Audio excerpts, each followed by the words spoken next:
They don't teach this in school, but they should. They wore the uniform, they saluted the flag, they trusted their government. But some later discover that they had been part of an experiment. After World War II, the United States entered the atomic age. Nuclear weapons defined power, and fear shaped policy. Scientists and military officials wanted to understand radiation's effects on the human body, not just in theory, but in practice. Although the U.S. military was officially desegregated in 1948, racial inequalities remained.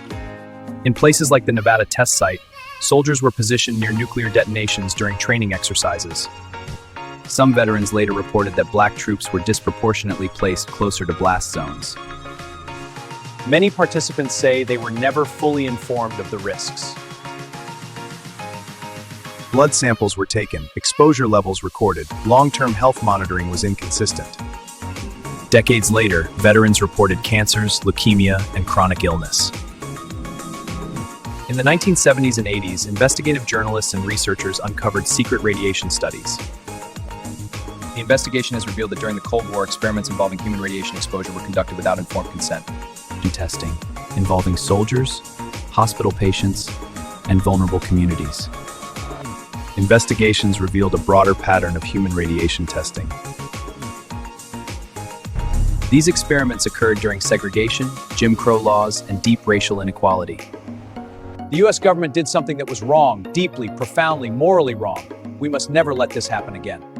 In 1990, Congress passed the Radiation Exposure Compensation Act to provide restitution to some affected individual. Many veterans argue compensation has been limited and incomplete. The Cold War prioritized national security, but at what cost?